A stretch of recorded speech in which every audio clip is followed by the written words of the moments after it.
ನಮಸ್ಕಾರ ಸ್ನೇಹಿತರೆ, welcome to my channel. ಇವತ್ತು ಸೋಮವಾರ ಬೆಳಿಗ್ಗೆ ವ್ಲಾಗನ್ನು ಶುರು ಮಾಡ್ತಾ ಇದ್ದೀನಿ. ಬೆಳಿಗ್ಗೆ ಅಂದರೆ 10 o'clock ಆಗಿದೆ. ಟೀ ಮುಗಿಸಿ ಸ್ವಲ್ಪ ಅಡುಗೆ ಕೆಲಸ ಮುಗಿಸಿ ಬಟ್ಟೆ ಕೂಡ ವಾಶ್ ಆಗಿದೆ. ಹಾಗೆಯೇ ವಿಡಿಯೋ ಕೂಡ ಪಬ್ಲಿಷ್ ಮಾಡಾಗಿದೆ.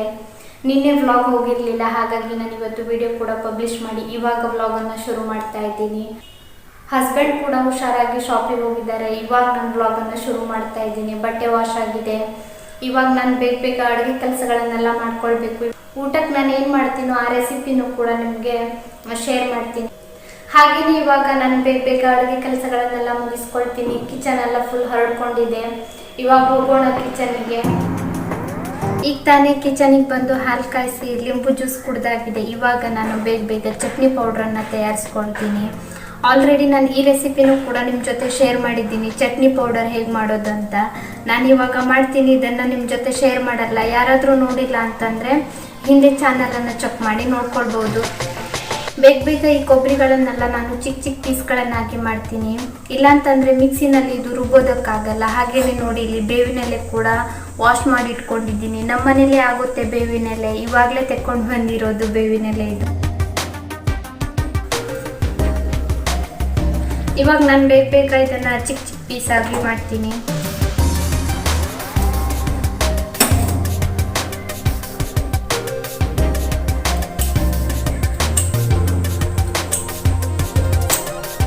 ನಿನ್ನೆ ಈ ಕೊಬ್ಬರಿನ ಕಟ್ ಮಾಡಿಬಿಟ್ಟು ಬಿಸಿಲಿಗೆ ಹಾಕಿದೆ.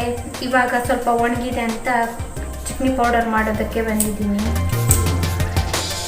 ಇವಾಗ ಈ ಕೊಬ್ಬರಿನ ಡ್ರೈ ರೋಸ್ಟ್ ಕೂಡ ಮಾಡ್ಕೊಳ್ಬಹುದು. ಇಲ್ಲ ಅಂತಂದರೆ ತುಪ್ಪದಲ್ಲಿ ಫ್ರೈ ಮಾಡಿದ್ರೂ ತುಂಬ ಚೆನ್ನಾಗಿರುತ್ತೆ ಚಟ್ನಿ ಪೌಡರ್.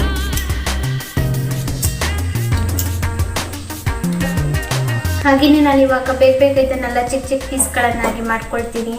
ಚಟ್ನಿ ಪೌಡರ್ ತಯಾರಿಸಾದ್ಮೇಲೆ ಮತ್ತೆ ಸಿಗ್ತೀನಿ.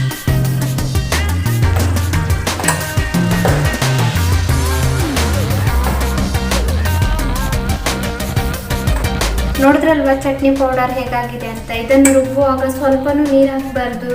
ನೀರು ಹಾಕಿದ್ರೆ ಇದು ಇರೋದಿಲ್ಲ ಜಾಸ್ತಿ ದಿನ. ನಾವು ಡ್ರೈ ರೋಸ್ಟ್ ಮಾಡ್ತೀವಲ್ವ, ಹಾಗೆಯೇ ಇದನ್ನು ಮಿಕ್ಸಿಗೆ ಹಾಕ್ಕೊಳ್ಬೇಕು. ಮಿಕ್ಸಿಗೆ ಹಾಕಿ ರುಬ್ಕೊಳ್ಬೇಕು. ಈ ಸಾರಿ ಸ್ವಲ್ಪ ಜಾಸ್ತಿನೇ ಮಾಡಿದ್ದೀನಿ. ನನ್ನ ಹಸ್ಬೆಂಡ್ ಅವಾಗ ಕೇಳ್ತಾ ಇರ್ತಾರೆ, ತುಂಬ ದಿನಗಳಾಗ್ಬಿಟ್ಟಿತ್ತು ನಾನು ಚಟ್ನಿ ಪೌಡರನ್ನು ಮಾಡಿದೆ. ಹಾಗಾಗಿ ಇದನ್ನು ಒಂದು 15 days ಅಥವಾ 1 week ಇಡ್ಬೋದು ಅಷ್ಟೇ. ಅದಕ್ಕಿಂತ ಜಾಸ್ತಿ ದಿನ ಇಡೋದಕ್ಕಾಗಲ್ಲ. ಇದು ಸ್ವಲ್ಪ ಕೂಲ್ ಆಗಲಿ ಅಂತ ಹೀಗೆ ಇಟ್ಟಿದ್ದೀನಿ. ಮಿಕ್ಸಿಗೆ ಹಾಗೆ ಹಾಕಿದ್ನಲ್ವ, ಸ್ವಲ್ಪ ಬಿಸಿ ಆಗಿದೆ. ಸ್ವಲ್ಪ ಕೂಲ್ ಆಗಲಿ. ಈಗಲೇ ಮುಚ್ಚಿದ್ರೆ ಅದು ಬೆವರ್ಕೊಂಡು ಬಿಡುತ್ತೆ ಪ್ಲೇಟ್ ಎಲ್ಲ. ನನಗೋಸ್ಕರ ಹೀಗೇನೆ ಇಡ್ತಾ ಇದ್ದೀನಿ ಒಂದು ಸ್ವಲ್ಪ ಹೊತ್ತು.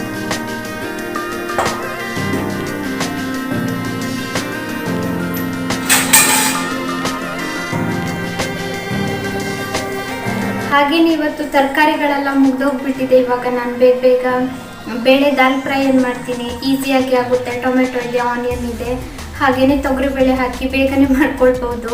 ಹಾಗೆಯೇ ಆಲೂಗಡ್ಡೆ ಫ್ರೈ ಮಾಡ್ತೀನಿ. ಅದನ್ನು ಕೂಡ ನಿಮ್ಮ ಜೊತೆ ಶೇರ್ ಮಾಡ್ತೀನಿ. ಇವಾಗ ನಾನು ಬೇಗ ಬೇಳೆ ತವೆಗೆ ಇಟ್ಕೊಳ್ತೀನಿ. ಅದಾದ ನಂತರ ಆಲೂಗಡ್ಡೆ ಫ್ರೈ ಮಾಡುವಾಗ ಅದನ್ನು ನಾನು ನಿಮ್ಮ ಜೊತೆ ಶೇರ್ ಮಾಡ್ತೀನಿ. ಈ ದಾಲ್ ಫ್ರೈಯನ್ನು ನಾನು ಆಲ್ರೆಡಿ ಶೇರ್ ಮಾಡಿದ್ದೀನಿ. ಇಲ್ಲಿ ನಾನು ಆಲೂಗಡ್ಡೆ ಫ್ರೈ ಮಾಡೋದಕ್ಕೆ ಸ್ವಲ್ಪ ಅರಿಶಿನ ಪೌಡರ್, ಹಾಗೆಯೇ ಇಂಗಿನ ಪೌಡರ್, ಸ್ವಲ್ಪ ಖಾರ ಪೌಡರ್, ಹಾಗೆಯೇ ಉಪ್ಪು, ಸ್ವಲ್ಪ ಹುಣಸೆ ಹಣ್ಣನ್ನು ತೆಗೆದುಕೊಂಡಿದ್ದೀನಿ, ಹಾಗೆಯೇ ರವೆ, ಫ್ರೈ ಮಾಡೋದಕ್ಕೆ ಎಣ್ಣೆ. ಹುಣಸೆ ಹಣ್ಣು ಬೇಡ ಅಂತಂದರೆ ನೀವು ಸ್ಕಿಪ್ ಮಾಡ್ಬೋದು. ಖಾಲಿ ಖಾರದ ಪೌಡರ್, ಇಂಗಿನ ಪೌಡರ್, ಅರಿಶಿನ ಪೌಡರ್, ಉಪ್ಪು ಅಷ್ಟರಲ್ಲೇ ಮಾಡ್ಕೊಳ್ಬೋದು. ಹಾಗೆಯೇ ನಾನು ಆಲೂಗಡ್ಡೆನ ಸ್ಲೈಸ್ ಮಾಡಿ ಇಟ್ಕೊಂಡಿದ್ದೀನಿ. ತೀರಾ ತೆಳ್ಳಗೂ ಮಾಡ್ಕೊಂಡಿಲ್ಲ, ತೀರಾ ದಪ್ಪ ಆಗೂ ಇಲ್ಲ, ನೀವು ನೋಡ್ತಾ ಇರ್ಬೋದು. ಇನ್ನೊಮ್ಮೆ ನೋಡ್ಕೊಳ್ಳಿ. ಖಾರ, ಅರಿಶಿನ ಪೌಡರ್, ಇಂಗಿನ ಪೌಡರ್, ಉಪ್ಪು, ಹುಣಸೆ ಹಣ್ಣು ಬೇಡ ಅಂತಂದರೆ ಸ್ಕಿಪ್ ಮಾಡ್ಕೊಳ್ಬೋದು. ಹಾಗೆಯೇ ನಾನು ಇವಾಗ ಅದನ್ನೆಲ್ಲ ಮಿಕ್ಸ್ ಮಾಡ್ಕೊಳ್ತಾ ಇದ್ದೀನಿ. ಹಾಗೆಯೇ ಆಲೂಗಡ್ಡೆಗೆ ನೀಟಾಗಿ ಎಲ್ಲನೂ ಅಪ್ಲೈ ಮಾಡಿ ಇಡ್ತಾ ಇದ್ದೀನಿ ಒಂದು ಕಡೆ. ಇದು ತುಂಬ ಹೊತ್ತು ಇಡೋದಕ್ಕಾಗಲ್ಲ. ಈ ಥರ ಹಚ್ಚಿಬಿಟ್ಟು ಒಂದು 5 ನಿಮಿಷ ಇಡ್ಬೋದು ಅಷ್ಟೇ. ಇಲ್ಲ ಅಂತಂದರೆ ಇದು ನೀರು ಬಿಟ್ಕೊಂಡು ಬಿಡುತ್ತೆ. ಉಪ್ಪೆಲ್ಲ ಹಿಡ್ಕೊಂಡಿರುತ್ತೆ. ಒಂದು 5 ನಿಮಿಷ ಇಟ್ಟರೆ ಸಾಕು ಇದಕ್ಕೆ. ಯಾಕೆಂತಂದರೆ ನಾನು ಉಪ್ಪನ್ನು ಸ್ವಲ್ಪ ಜಾಸ್ತಿನೇ ಹಾಕಿದ್ದೆ. ಹಾಗಾಗಿ ನಮ್ಮ ಮನೇಲಿ ನಾನು ಬಳಸೋದು ಕಲ್ಲುಪ್ಪು. ನೀವು ಪೌಡರ್ ಉಪ್ಪನ್ನು ಕೂಡ ಬಳಸ್ಬೋದು.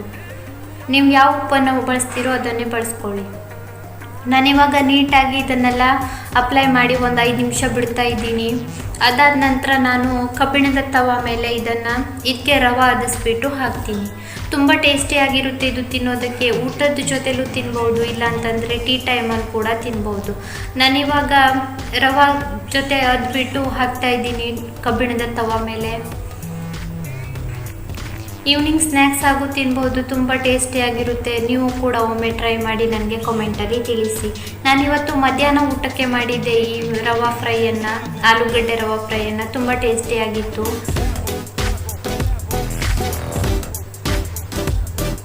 ಇದನ್ನು ನೀವು ಮುಚ್ಚಿಟ್ಟೇನೆ ಬೇಯಿಸ್ಬೇಕು, ಇಲ್ಲಾಂತಂದರೆ ಬೆಂದ್ಕೊಂಡು ಬರಲ್ಲ. ತೀರಾ ಸಣ್ಣ ಹುರಿನಲ್ಲಿ ಇಟ್ಟು ಬೇಯಿಸಿ, ಇಲ್ಲ ಅಂತಂದರೆ ಅದು ಸೀದೋಗ್ಬಿಡುತ್ತೆ. ನಾನಿವಾಗ ಎಣ್ಣೆ ಹಾಕಿಬಿಟ್ಟು ತೀರಾ ಸಣ್ಣ ಹುರಿನಲ್ಲಿ ಇಟ್ಟು ಬೇಯಿಸ್ತಾ ಇದ್ದೀನಿ.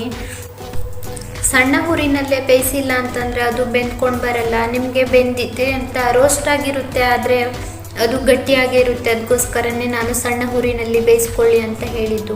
ನಾನಿವಾಗ ಒಮ್ಮೆ ಎಲ್ಲನೂ ತಿರುಗಿ ಹಾಕ್ತಾ ಇದ್ದೀನಿ. ಬೆಂದಿದೆಯೋ ಇಲ್ವೋ ಅಂತ ನೋಡಿಕೊಂಡು ಒಮ್ಮೆ ಎಲ್ಲನೂ ತಿರುಗಿ ಹಾಕ್ತಾ ಇದ್ದೀನಿ.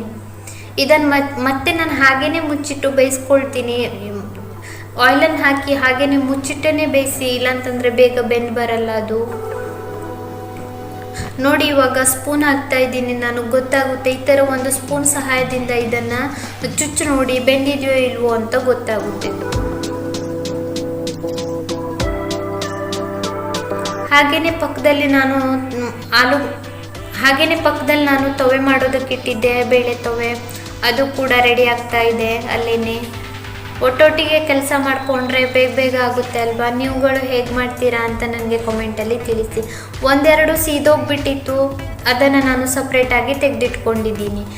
ನೋಡಿ, ಇಲ್ಲಿ ಆಲೂಗಡ್ಡೆ ಫ್ರೈ ರೆಡಿ ಆಗಿದೆ. ಸೀದೋಗಿರೋದು 1-2-3 ತೋರಿಸಿದ್ದೀನಿ ನಾನು. ಇವಾಗ ನೋಡ್ತಾ ಇರ್ಬೋದು.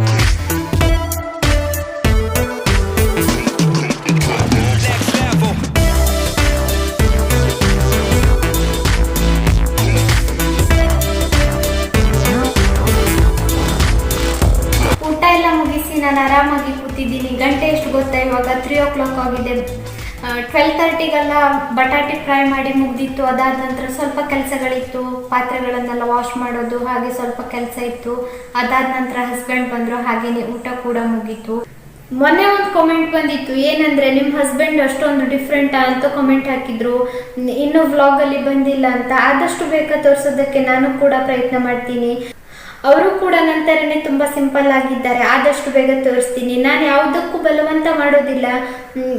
ಅವರಾಗೆ ಬರ್ತೀನಿ ಅಂದವಾಗ ನಾನು ಖಂಡಿತ ತೋರಿಸ್ತೀನಿ. ನಾನು ಒಮ್ಮೆ ಕೇಳಿದ್ದೆ, ನೀವು ಯಾವಾಗ ಬರ್ತೀರಾ ವ್ಲಾಗಲ್ಲಿ ಅಂತ ಕೇಳಿದಾಗ ಅವರು ಹೇಳಿದರು, ನಮ್ಮ ವೆಡ್ಡಿಂಗ್ ಆ್ಯನಿವರ್ಸರಿ ಇದೆ, ಯಾವಾಗ ಅಂದರೆ ಈ ಬರೋ ಏಪ್ರಿಲ್ 21ಕ್ಕೆ, ಆವಾಗ ನಾನು ಬರ್ತೀನಿ ವ್ಲಾಗಲ್ಲಿ ಅಂತ ಹೇಳಿದರು.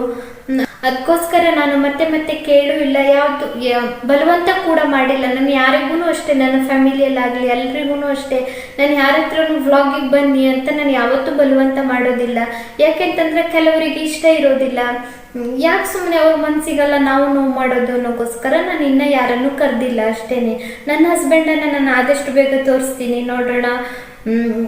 ಏಪ್ರಿಲ್ 21ಕ್ಕೆ ಬರ್ತೀನಿ ವ್ಲಾಗಲ್ಲಿ ಅಂತ ಹೇಳಿದ್ದಾರೆ. ಅವ್ರು ಯಾವತ್ತೂ ಒಮ್ಮೆ ಹೇಳಿದ ಮಾತನ್ನು ಯಾವತ್ತೂ ಮಿಸ್ ಮಾಡೋದಿಲ್ಲ. ನಾನು ಆದಷ್ಟು ಬೇಗ ತೋರಿಸ್ತೀನಿ. ಯಾರನ್ನೂ ಬೇಜಾರಾಗಬೇಡಿ. ಡೈಲಿ 1 ಅಥವಾ 2 ಕಾಮೆಂಟ್ ಇದ್ದೇ ಇರುತ್ತೆ, ಯಾಕೆ ಇನ್ನು ನಿಮ್ಮ ಹಸ್ಬೆಂಡನ್ನು ತೋರಿಸಿಲ್ಲ ಅಂತ. ಆದಷ್ಟು ಬೇಗ ತೋರಿಸ್ತೀನಿ.